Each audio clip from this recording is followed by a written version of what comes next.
Bismillahirrahmanirrahim. Assalamualaikum warahmatullahi wabarakatuh. Kita lanjutkan untuk pertemuan berikutnya mata kuliah marketing, yaitu pada bab informasi pemasaran.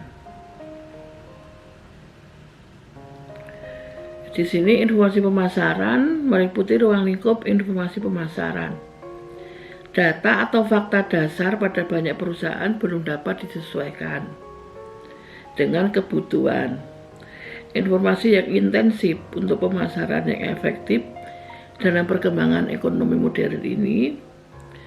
3 sebab kecenderungan yang menimbulkan adanya kebutuhan yang lebih besar akan informasi pemasaran dalam waktu-waktu sebelumnya, yaitu perubahan dari pasaran lokal ke pasaran nasional atau internasional. Kalau membuka usaha cabang yang baru itu namanya ekspansi. Dari Jakarta membuka di Semarang, Semarang buka di Solo lagi, itu namanya ekspansi. Kalau dalam suatu negara membuka suatu usahanya di antar negara namanya multinasional. Dimensi multinasional seperti Coca-Cola, Fanta, Sprite itu kan bukan punya kita. Ya. Nah itu dari pasaran lokal ke pasaran internasional. Kalau kita dari negara yang sudah maju ke pasaran internasional itu apa? Ya kalau nggak salah furniture atau apa namanya peralatan rumah tangga, meja kursi itu kita bisa mengekspor keluar. Ya. Tapi kalau dari bentuk makanan kalau belum bisa. Dari bentuk mendunia seperti Dunkin Donut, kemudian KFC, kemudian McD, itu kan sudah dari luar ke negara kita. Pizza Hut. Nah itu membuka usahanya di antar negara atau multidimensi nasional. Kemudian yang kedua itu transisi dari pemenuhan kebutuhan pembeli atau buyer need, ya, kebutuhan pembeli dari bentuk buyer need ke pemenuhan keinginan pembeli, buyer wants. Jadi pemenuhan dari kebutuhan pembeli untuk buyer need-nya itu kepada buyer want. Bagaimana caranya ini, Bu? Dari bukan pengguna konsumsi langsung. Jadi lewat buyer, lewat perantaranya buyer, orang yang bisa menjual dagangannya lagi ke pihak yang lebih retail, ya. Nah kemudian dari buyer ini kebutuhan buyer itu kepada buyer want yang lebih luas lagi, ya. Kalau misalkan Anda juga mau membuka cabang KFC itu bisa, tapi ada nilainya apa namanya itu. Anda buka KFC di Wonogiri itu bisa, tapi kerjasamanya itu loh, memakan namanya itu berapa puluh juta gitu, mahal. Kalau sudah tinggi mahal. Ya, kalau mau buat KFC di Wonogiri, di Klaten itu boleh, tapi nanti biayanya itu dengan membawa nama itu mahal. Itu namanya yang disebutkan istilah buyer want itu. Buyer want, jadi lebih kepada apa ya? Kepada produknya, kepada suatu organisasinya, kepada perusahaannya, itu dibelikan terhadap swasta itu seperti kayak lisensi, leasing gitu. Tapi itu bentuk makanan. Jadi kamu membuka BP Pak Slamet itu sekarang sudah berapa? 50 juta berapa itu tahunnya? Namanya saja. Ya, buka apalagi yang sudah terkenal itu. Jadi buka nama-namanya seperti itu. Kemudian transisi dari persaingan harga ke persaingan yang semata-mata tidak pada harga. Nah, apa ini? Transisi dari persaingan harga ke persaingan yang semata-mata tidak harga.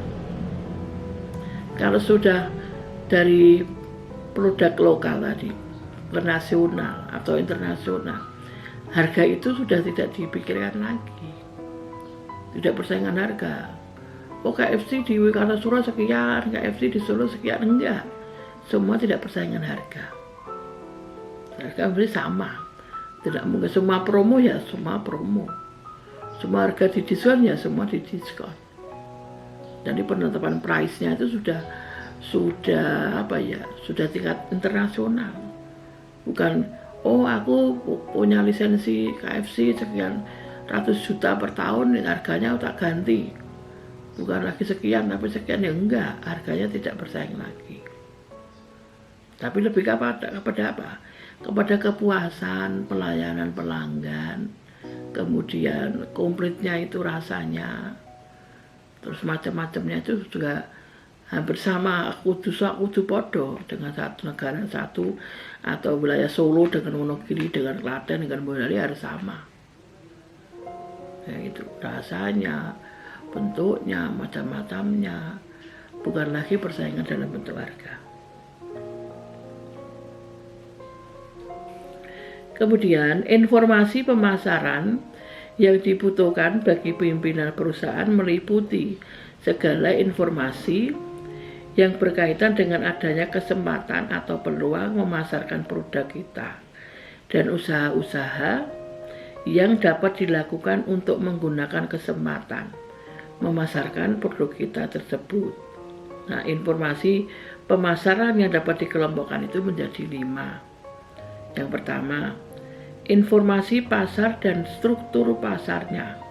Nah, informasi pasar dan struktur pasarnya. Jadi maksudnya pasaran itu pasar apa? Jadi informasi pasaran itu bagaimana, ya? Dan struktur pasarnya itu bagaimana? Itu harus lebih jelas lagi. Nah, misalkan pasarnya khusus untuk konsumen langsung, atau hanya lewat buyer atau lewat desain tadi, ya, jadi harus jelas. Dan struktur pasarnya bagaimana, kalau beli misalkan eceran atau per biji itu bisa atau tidak, seperti itu. Yang kedua, informasi harga dan sistem pembayaran, ya. Tadi harga bukan persaingan lagi. Nah, ini informasi mengenai harga itu bagaimana. Sekarang kan model itu sudah beli makanan lewat GoFood, ya, nanti harganya sudah tertera.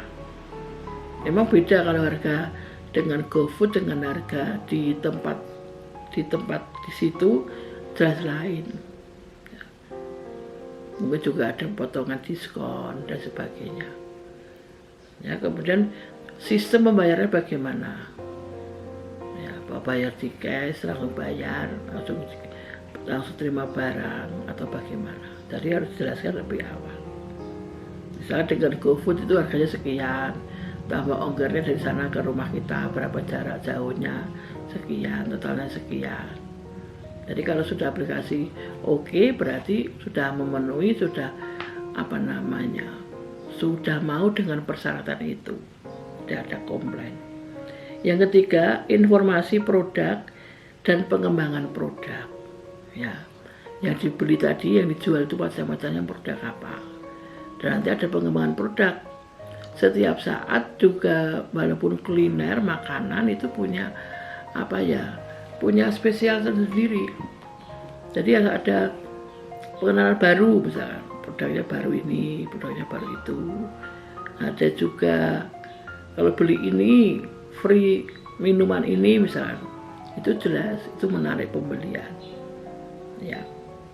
Kalau belinya banyak misalkan, harganya lebih kurang lagi, misalnya untuk berdua, berempat, atau berberapa, nah itu lebih murah lagi.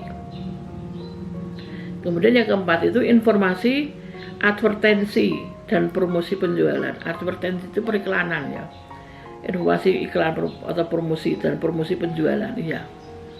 Misalkan hari Jumat, Sabtu, Minggu ada promo apa, advertensi itu pengiklanan.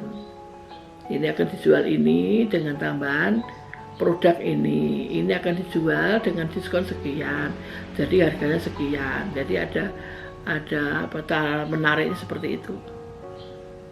Kalau bukan cuma seminggu, 8 hari, Senin dan Kamis misalkan begitu. Tergantung dari suatu saat itu. Jumat berkah misalkan, setiap Jumat ada potongan apa. Kemudian yang kelima itu informasi, saluran distribusi, dan penyaluran fisik. Ya. Nah ini saluran distribusi itu cara penyampaian barang ke konsumen itu melewati berapa saluran. Nah, apakah saluran distribusinya panjang, rantainya panjang, berarti biasanya harganya lebih mahal. Kalau saluran distribusinya pendek, biasanya harganya lebih murah. Karena lewat jalannya itu tidak terlalu panjang rantainya. Dan penyaluran fisik. Penyaluran fisik ini lebih kepada penyaluran barangnya itu lewat mana. Apa langsung pembeli datang ke tempat outletnya, atau lewat Gojek tadi, atau lewat pengiriman apa, ongkirnya mungkin gratis, dan banyak sekali promosi-promosinya itu.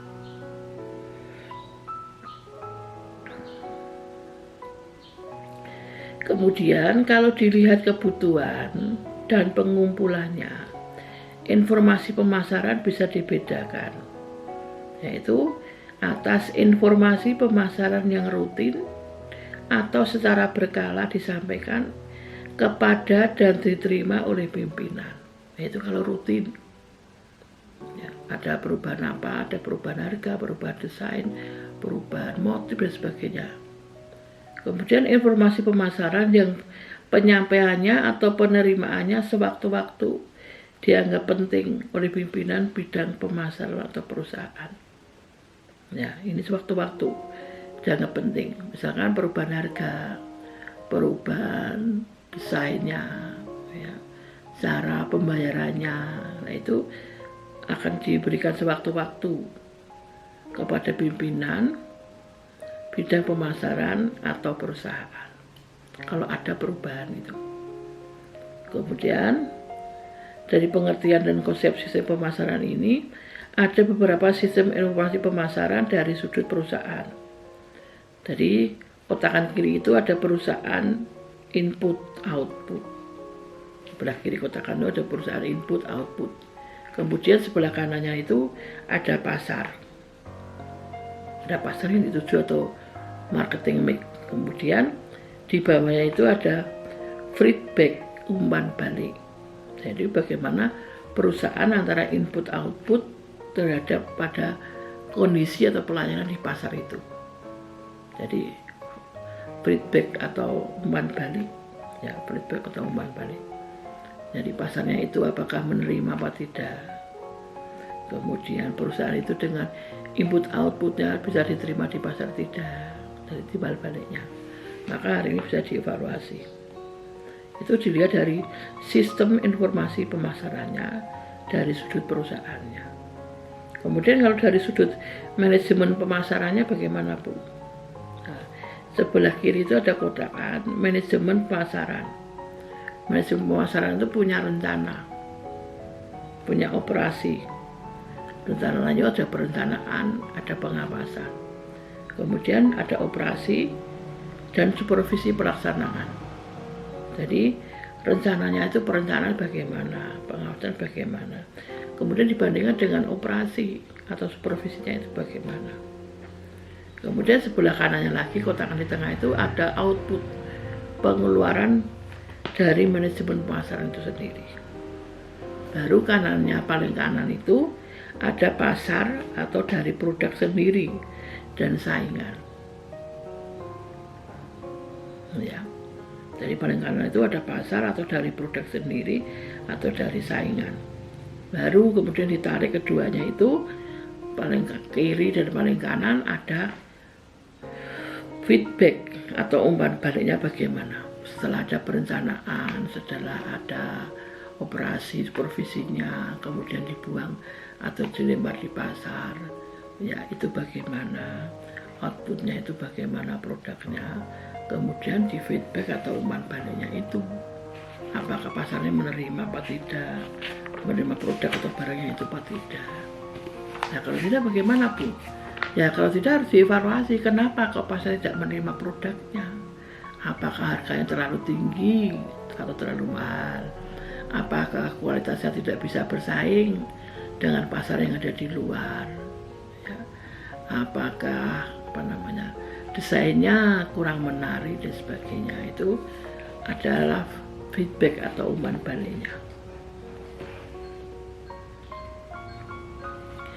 Kemudian komponen yang terdapat dalam sistem informasi itu ada 4 komponen yang penting. Informasi pemasaran yang menjadi sumber informasi bagi pimpinan dalam pengambilan keputusannya. Yaitu ada sistem laporan intern. Sistem laporan intern dari suatu produk itu sendiri. Sistem riset pemasaran dari laporan ahli pemasaran atau marketingnya. Ya, itu bagaimana? Ini kualitasnya tidak bisa bersaing, harganya tidak bersaing, desainnya kurang bersaing, misalnya itu. Jadi laporan dari marketing, dari pemasaran itu harus ditelaah oleh perusahaan sendiri, jangan diabaikan. Karena apa? Karena tombaknya suatu perusahaan itu ada di pemasaran. Ya. Kalau nggak ada pemasaran, nggak ada administrasi, mau nyatet apa? Ya. Jadi perusahaan itu primadonanya atau barang yang ada yang diwakili itu perusahaan apa toh, kaya ngopo toh model, kaya ngopo toh produknya. Nah itu pada pemasarannya itu.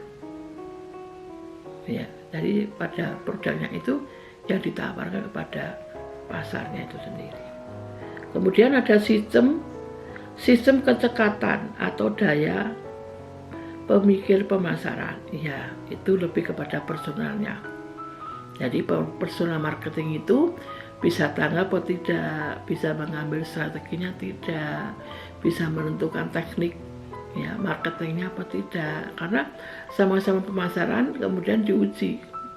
Ya, misalkan ada suatu wilayah daerah yang di sana itu tidak mengenal alas kaki, kemudian ada perusahaan sepatu, perusahaan sandal itu menginstruksikan kepada bawahnya, bosnya mengatakan, kalau kamu mas, coba kamu ke sana, ya, tawarkan sepatu, sandal dan sebagainya itu, bentuk-bentuknya itu.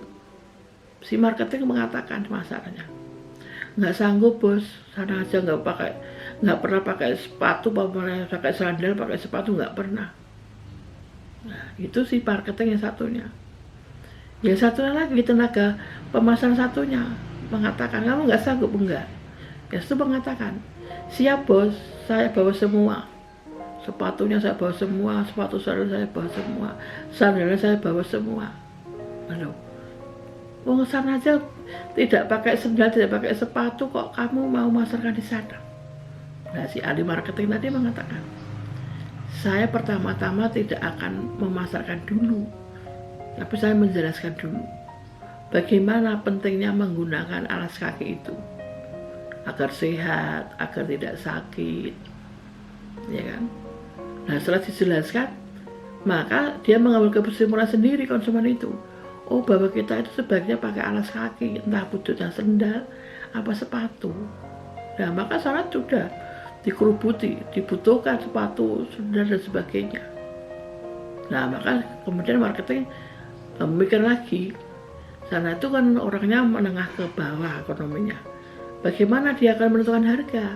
Nah, dia pakai teknik. Ya, dibayarnya per minggu. Ada yang minta per hari boleh, ada yang minta per bulan boleh.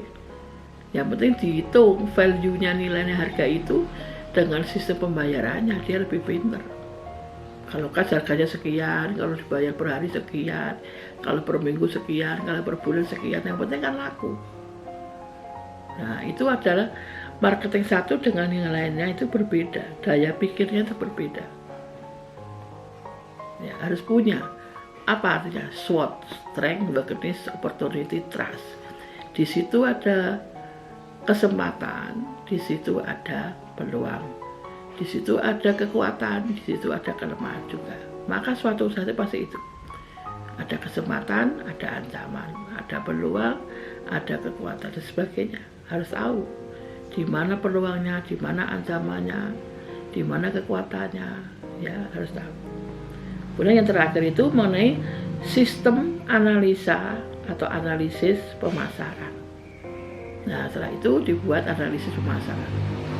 Jadi kalau mau memasarkan produk ini di daerah ini ya disukai ini. Kalau memproduksi di sini lebih banyak nggak apa-apa. Tapi kalau memasarkan produk ini di daerah sini yang disukai ini, misalkan teh aja, teh kan penggemar teh loh. Kalau orang Solo itu tehnya malah teh celup itu. Kalau Bune nggak suka teh celup. Ya. Lah Wonogiri sana itu ada teh khusus. Kalau nggak pakai teh itu katanya nggak seperti minum teh dandang biru. Nah itu teh dandang biru itu pasarannya Wonogiri Ngidul. Nah sekarang sudah banyak di mana-mana. Setelah nyoba, ya ada yang dioplos, ya dandang biru sama Gopek sama Sintren itu. Nah itu bagus, ya enak. Jadi orang kan lain-lain. Nah, kalau Wonogiri Ngidul itu orangnya cuma kental, tahe sama dandang biru. Kalau Solo kental banget orang seneng. Dicampuri apa Gopek misalkan. Nah, kan wedok enak wangi diwaringi apa 99. Mungkin di Pati ya lain tehnya apa. Ya, karena kalau kesukaan. Yang penting teh apa? Teh tubruk bukan teh celup. Celup nggak suka. Nah itu, maka selera konsumen itu yang tahu marketing. Nah, seperti Buding dulu ya, memasarkan S2, UNS dan UMS. Yang paling beda itu yang paling penguasaannya marketing. Rektornya kuasa. Nah daerah Etanan kono nara UNS ora gelem. Lah mbok dikapake. Padahal fasilitasnya sih ngomong apa adanya. Itu bagus UMS, tempat ruang kuliahnya. Ya, kursinya aja kalau UNS kayak S1, kalau UMS itu kursinya kayak bus bisa dihubung-hubungi dhewe ae. Ruangannya bisa bisa dibunder, dibuat kotak kayak seminar itu. Ya, kemudian kalau daerah Ngulon, ya, daerah Ngulon dari Klaten itu kalau nggak UMS nggak mau. Jadi kan yang tahu karakternya suka UNS atau UMS itu kan siapa? Yang marketing. Ya, dari tadi. Oh ini lampu jika apa-apa nggak suka ini, makanya dibawa ke sini. Cuma programnya yang banyak saja. Ada jurusan ini, jurusan itu masih laku. Kalau di sana pertama Bune nggak tahu, tak bawa semua. Ya, jadi harus tahu karakteristik dalam analisis sistem analisis pemasaran harus tahu. Ya. Nah ini apa namanya? Lebih kepada pengembangan betulnya. Lebih pada pengembangan, maksudnya itu kalau mata kuliah marketing itu tidak ada langkah-langkah misalnya mencari menjadi marketing yang baik itu bagaimana, nggak bisa. Itu lebih kepada seni marketing itu. Seni menawarkan, seni mempengaruhi orang, seni menjelaskan, ya harus begitu. Bukan aja langsung nawarkan harganya ini nggak suka, nggak menarik. Ini fungsinya untuk ini, misalkan mau nawarkan apa ya kayak di PKK itu tabung gas yang ada apa itu regulator. Ini biar aman, ini nanti dia akan terbakar. Nah, nanti begini fungsinya dulu, pentingnya dulu. Nanti orang tuh mengerti dulu. Nah baru harganya seperti itu. Ya. Jadi semua itu memang harus dilakukan secara praktek. Jadi kalau apa ya jiwa marketing gitu ya nggak bisa ada ilmunya lah istilahnya. Nah Bune ini di swasta mandiri kurang golek mahasiswa. Jadi benda tahun kok ketua PMP ini Bune terus. Yang lainnya ini ngopo ora gelem ora iso jare. Lah nggak dilaksanakan kok ya, nggak dilaksanakan ya bisa. Jadi dijelaskan dulu intinya. Misalkan mau menawarkan SCI swasta mandiri. SCI swasta mandiri ini sudah terakreditasi belum toh? Pertama kuncinya kan itu. Kalau kuliah terakreditasi ya padha wae ra kuliah. Dasar payu. Sudah terakreditasi. Kuliahnya piye toh? Dosennya semua S2 minimal. Kuliahnya piye toh di kampus. Kalau orangnya kerja gimana Bu? Ada sistem perkuliahan sendiri. Ya kan? bisa datang ke kampus seperti pati itu atau seperti kelas yang lainnya itu, misalkan seminggu berapa kali dosennya datang ke sana, ya tahu. Dan ini ada sistem pembelajaran yang baru katanya. Jadi kalau ada yang daftar 2 atau 3 atau 4 diterima, sistemnya itu tidak perlu ketemu dosennya. Seperti UTN Bu, iya, tapi online. Jadi kita tuh punya website tersendiri yang nanti dosennya itu mengajarnya lewat itu. Materi kuliahnya ada di situ, jadi ada membuka sewaktu-waktu kan bisa, nggak harus hari apa, nggak harus jam sekian, terserah, dibuka kemudian materinya ini, presensi hadirnya begini caranya, soalnya ini, ya kan, UTS-nya ini, tugas-tugasnya ini, UAS-nya ini, udah nanti sudah muncul nilai sendiri. Loh, kuliah kok benar kayak ngono. Jadi rasa ketemu dosennya malah iso dadi SE. Iya toh, reguler Senin sampai Jumat biasanya jam 8 sampai jam 3. Ada yang sudah kerja seminggu 2 kali. Ada yang pati cuma berapa kali ke Solo. Nah ini malah ada seperti ini, memang dibolehkan. Dan alhamdulillah dengan adanya menteri yang baru ini, kita tidak mengulang reakreditasi. Jadi kita hanya melaporkan saja, akreditasi tetap B. Tapi kalau mau A, ya harus melaporkan seluruh kegiatannya lewat Bank PT itu agar menjadi A. Kalau bisa menjadi A kan bisa membuka kuliah S2. Jadi ini sudah nyicil ayam dulu, saudara nggak usah kesusu kuliah kapan akreditasinya berlangsung. Kalau kita akreditasinya ini kan berakhir November 2020. Tapi setelah itu nanti tetap B. Ya. Maka ini bullying mata kuliah marketing ya, pesen siapa yang mau kuliah di STI swasta mandiri bisa menghubungi Bu Saji atau langsung lewat Buning.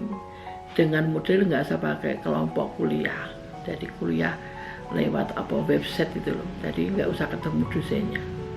Nah kalau diikuti terus tadi ada tadi kuliah nggak, tidak, sudah ada tandanya, harus ngisi absen di situ ada, nanti materinya ada, ya soalnya ada. Nah kalau materinya dibuka, soalnya dikerjakan, ya mesti lulus itu. Nah kalau nggak, materi nggak dibuka, nggak ngerjakan soalnya, ya ora lulus, yang dibiji apa? Ya demikianlah untuk kuliah marketing untuk kali ini sudah selesai. Nanti UAS-nya akan saya japri ke WA Group. Ya, UAS-nya. Sampai di sini dulu. Semoga semuanya sehat semua. Doakan Buning juga sehat. Ya. Walaupun kuliah dengan kondisi ya pandemi COVID-19 seperti ini, ya kita tetap menjalankan tugas. Semoga semua puas, semua jelas. Kalau kurang jelas bisa WA Group atau japri ke Buning langsung. Demikianlah perkuliahan marketing kali ini. Kalau ada salah kata, salah ucap, Buning mohon maaf yang sebesar-besarnya. Wassalamualaikum warahmatullahi wabarakatuh.